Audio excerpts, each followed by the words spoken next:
Okay, so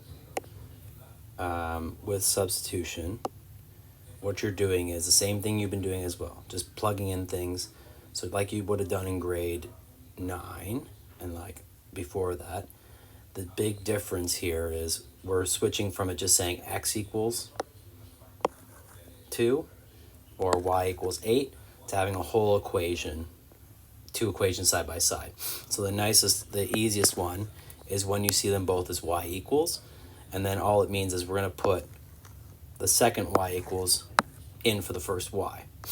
And then when you write it out, it actually looks exactly like a multi-step equation that you would have seen in grade 9, where you have an x on both sides. So bring all the x's to one side, all the numbers to the other, and then you solve for x. And then as soon as you solve for x, it doesn't matter which one you put it into, because even if you put it into this one here, 5 times -5 plus 6, you get -25 plus 6, which is going to be -19 as well.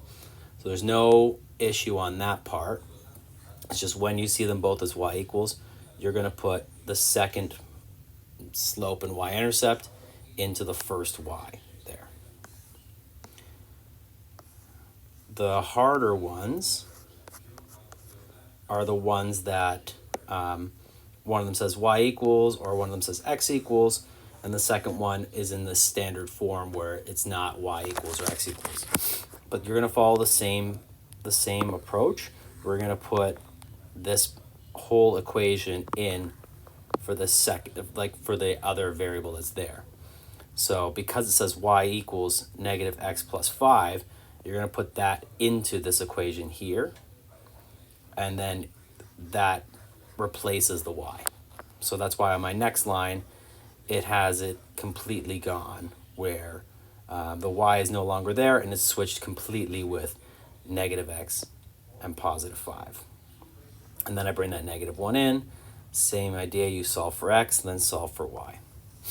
And the last one here is where if they're both in standard form, try to rearrange one of them so that it looks nicer, and then we're going to replace, this time, x with what's left over on the left side here. And then when we do this, this one wasn't finished up, so I'll finish this one up. You have -4y is equal to, and if you minus 15 from both sides, you get 17 minus 5 is going to be -8. Divide by -4, divide by -4, y is going to be 2. And then what we're going to do with this part here is we're going to put it back into here, and you have x is equal to 5 minus 2. So x is equal to 3. So my point of intersection becomes 3, 2.